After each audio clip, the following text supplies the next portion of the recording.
San Jose. My name's Greg Friedman, and I'm here with SJSU News to talk about a live and growing issue in America. I'm here to talk about your addiction to caffeine. Ladies and gentlemen, let's talk about the growing supply of caffeine in America. You see, the event in question is called Say's Law. The more they produce, the lower the price, the more desirable the product becomes. It becomes cheaper and easier to attain and pushes other goods out of the market. As a result, we all love coffee.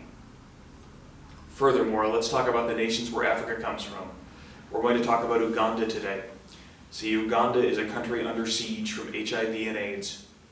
HIV and AIDS are unique among diseases. They destroy the healthiest, most productive members of society, leaving us with a problem to be solved. For more on that problem, I send you over to our expert economic analyst, Alex. Good evening, San Jose. A population decline increases demand for labor. There's an increasing number of men moving to cities. This labor migration creates a void in the workforce that needs to be filled. Population weights favor women. In certain areas, the population is lopsided, favoring women over men and opening new job opportunities. Further, gender roles allow women to work as coffee farmers. Traditional roles for women in coffee fields often encourage organization and communication.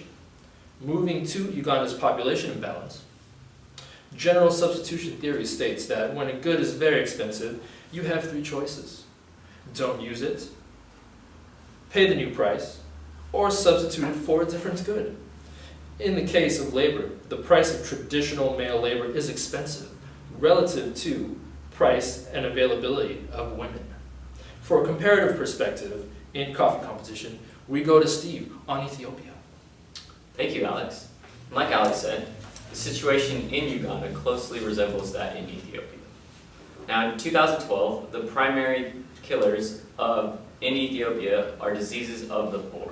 These diseases such as diarrhea, malaria, and upper respiratory infections cause the most fatalities in the area. These diseases primarily attack the young and the old, leaving a relatively healthy adult population. This causes the population to be both more balanced between men and women and creates a larger workforce.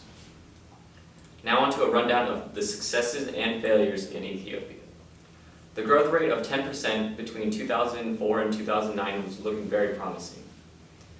Exports in 2010 also rose up to 1.4 billion US dollars. Now, Ethiopia also produces the most coffee in the entire world.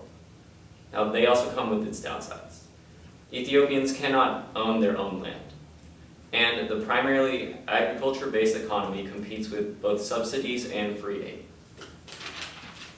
All of this leads to an increased wage and long-term wealth. Now, increased wages leads to increased investments. These investments in both health and education create better economic development in the area. And now for ongoing issues, we have Jake. Thank you, Steve. Good evening, San Jose. There's still several ongoing issues in Africa and the coffee farms. Africa is currently facing wealth retention and development issues. A lack of clearly defined property rights often stalls improvement to the land where coffee is being grown. African men will also often use coercive force to keep women from inheriting land that is rightfully theirs. Profit sharing is also not always honest. Workers and landowners may have disputes on the best price for coffee, and workers may not always receive what is considered to be a fair wage for farming such coffee beans. There are also predatory market factors. Germany, for example, only imports unroasted coffee beans, forcing developing nations to take a large hit, such as Uganda and Ethiopia. The UN and leading developed nations often send food aid into Africa, harming farmers and stunting competition within the country. Excess import tariffs set by other countries cause African products to be undersold. Now to our on-site reporter Isabel Nakiria in Uganda for a closer look at coffee products. Stay classy, San Jose.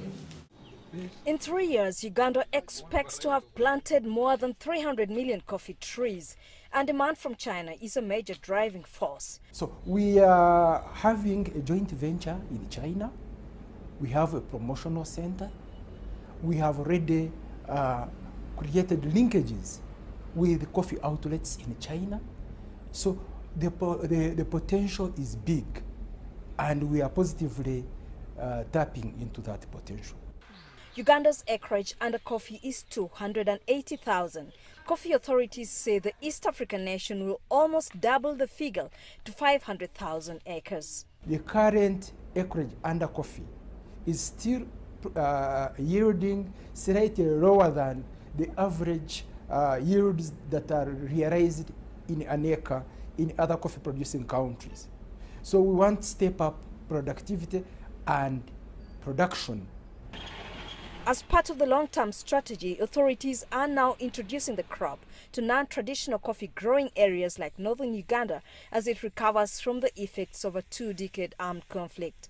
Still ranking second in the continent as a coffee producer, last year Uganda registered a 30% increase in output. It predicts it can grow its coffee production 40% next year too. Uganda expects to market up to 20% of its coffee to China, and to ensure it hits this target, coffee processors have been urged to maintain quality beans.